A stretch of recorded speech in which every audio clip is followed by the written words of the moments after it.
And he was asking me my advice, and I said, well, if it's too weird, then, you know, you shouldn't do it, because you're a grown-ass man, and you don't want to misrepresent yourself. So I go to the show, and I'm there, so he decides to sing it. Unfortunately, I had left my So Many Men, So Little Time t-shirt at home. But I was going to sing it anyway. And basically, all right, y'all been asking, this was the last song. All right, you've all been asking for it, right, so here it is. And it was like pretty much understood this is the last time.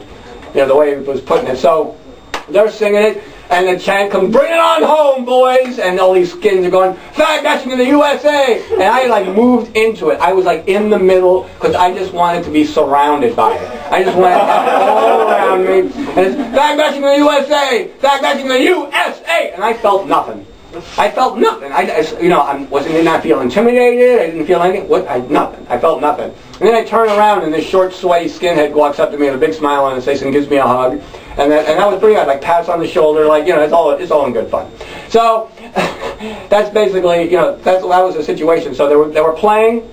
And Jeff said that they, you know, Eddie Schatz said that I had made up some, you know, intro, but that's gone. A friend of ours, Eddie Schatz, is dead. So everything we say, everything we do, every song, that's for Eddie Schatz. And it goes into the set. He looked possessed. He was just possessed, and they were amazing, utterly amazing. And after it was done, how was I? You know, activate. You know, and, but that was the way the whole night went. And and finally I saw Rich, the skinhead who had texted me about Eddie Schatz dying, and I see him, and he walks up to me, and he's got, you know, this very sullen look, all dressed in black, and he walks up to me, and like we take each other into each other's arms, and we hold on to each other, and after a while, I open my eyes, and I see that this halo had formed around us. All these people suddenly like backed off, because I guess originally they weren't. Oh, some skinheads are hugging, like they do that a lot. They're in effect. Uh-oh. So, and they just like moved out. You do not want, apparently like two skinheads hugging, getting all like misty-eyed is a pair you do not want to bump into for some reason. And that was the way the rest of the night went. Lots of hugs, lots of big, scary, thick-necked guys with like really like tattoos everywhere, like the head everywhere. We're just like hugging and holding on to each other like the whole night. And then, anyway, there were skinheads. Like I said, there were skinheads from everywhere, and there were a lot of Nazis around there as well. But they were around last year as well, and it was very chill. It was really great. No fights. A buddy of mine, this Scarhead, was there, and he was like, "Look at that! You see that guy? That's a white power guy, and those two other guys, those are white power too." I am shocked, shocking. No fights. Is it possible we've grown up? And then later on, this was last year. A little later on, a friend of mine told me at last year's show. There was this North Jersey skinhead, traditional, like non-racist skinhead, talking to somebody who was obviously white power. Obviously white power. And they're just standing there talking. They're talking. They shake hands. They turn their backs on each other, and they walk away. And they keep walking. And they do not stop walking until they leave the building from opposite exits. And then about 20 minutes later, the North Jersey skinhead reappears. He's all flushed. He's got a smile on his face. So obviously they met in some alley, had a rock, paper, scissors competition to see who would leave. And I thought that was really classy. I thought that was like the Old West, you know. I thought that was very like mature and classy. I thought that was beautiful. But this year, man, there were like 6 fights before I even arrived. And one buddy of mine was like trying to stop this Nazi from like getting into a fight. I'm like, dude, you know, this is nothing to get worried about. And the guy said, what? You want to fight, huh? And I'm like, dude. You paid $35 to be here. Don't you want to get your money's worth? But there was like no reasoning with them. And so that's the way it was. And there was this band called what was it? Let me think. Oxblood. How can you not forget a band's name? Oxblood. We are here. Strength and power. Just sing it. Long live. All right. Anyway, Oxblood reformed, and everybody was looking forward to it. And there were a lot of New York skinheads there as a consequence. So they were going, New York, Oxblood. It's a simple, straightforward chant, you know. So they were really looking forward to it, and you know they performed and they were great. Now 2/3 of the way through their set, about 5 or 6 Nazis were like Zig Heiling, going Zig Heil, Zig Heil. And for some reason, New York City skinheads have no sense of humor about this thing. They got all upset, all because they, live in America. And, the United States bombed that shit. a half century ago, and here it is again. And that's not America. That's not an American flag. They're like really pissed off. What? They lit a fuse. I'm thinking they just lit a fuse. It's going to blow up in their faces.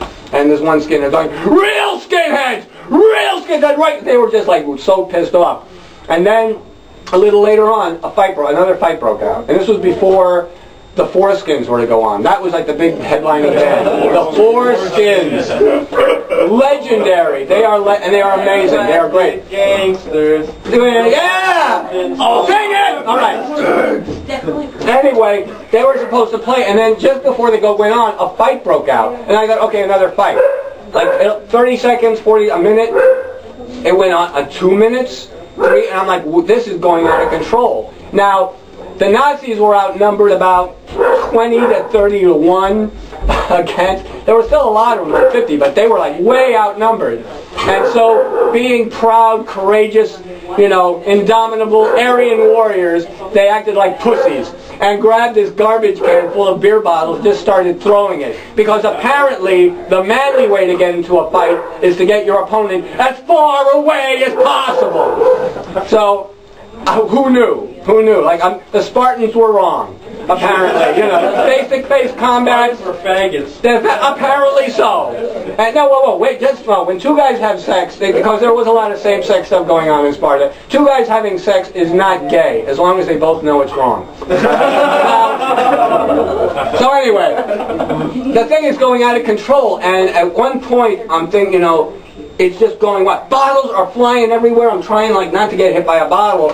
And I had a look, you know, the fists were clenched, and I could feel the eyebrows, like, trying to head for my upper lip, you know? And I had an expression on my face I can only assume was transmitting, I am so not in the mood for this shit right now. I am so not in the mood. I just found out a really good friend of mine, a man you know, without any, like, you know, hesitation, say that I love, is dead. And I do not want to put up with this shit right now. And then this young lady is standing over there, and this bottle crashes near her, and she, ah! But she doesn't move, you know, and she seemed out of place, you know, no tattoos, nothing.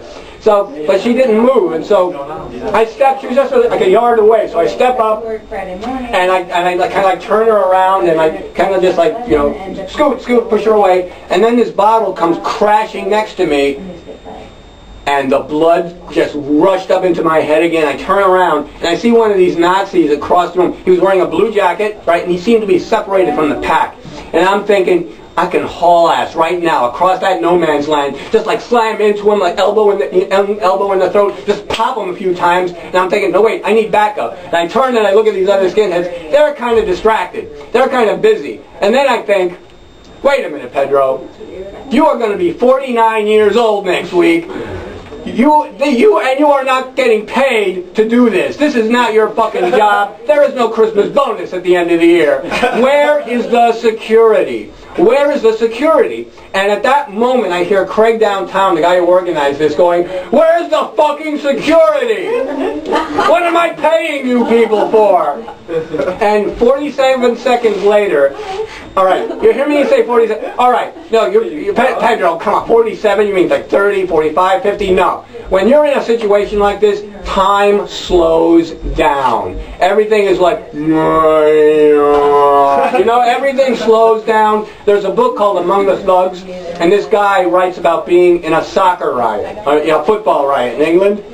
And he describes it perfectly, the way everything slows down, the sound of a head being kicked by a boot, everything is intensified, colors, everything is intensified at that moment. And so 47 seconds later, I can say that with absolute honesty. 47 seconds later, one brave soul like walks across, you know, to this barrier. He's got a plastic shield over his face, and he's going after my blue-jacketed bonehead to get him. And I'll tell you, he was as slippery as a greased-up deaf guy. He was just like wriggling away from the guy. You think he'd be like swinging at the guy? No. And trying to run away. Jesus. Oh man. Hilarious. And then the police arrived. Apparently, the police arrived because my cell phone rings. And I pick it up, and my buddy Steve is outside, and he goes, "Pedro, are you all right?" "Yeah, I'm fine. Everything's good." Yeah. And because there are like 30 police cars outside right now, and state police. I mean, yeah, okay, fine. We'll be outside in a little while. It's all good. And the security came up, and the Foreskins are going to play tomorrow. That's what they were telling us. And the guy had a weird look, like a worried look on his face. Like, "Sorry, guys. Sorry the birthday party," and like that. "So come tomorrow." Like we shook hands. It's all right, And I went to get my friend, and we went outside. And while we're walking to the van, everybody was talking about this riot and what went on inside. And I turned around as they were walking behind me. I turned around and I said, "It was fucked up. I totally agree. None of this had to happen, but I just got to tell you, I just got to tell you, for me, tonight was a complete day. Was a complete day." And I find out a friend of mine who's dead, and then we get this riot at the end. It feels complete for me. So we go to the show the next day. No Nazis, no bottles. Which I thought last year, no glass bottles. The year before that, no glass bottles. This year, they patted me down for weapons, and then they had me a glass hand grenade. A glass hand grenade full of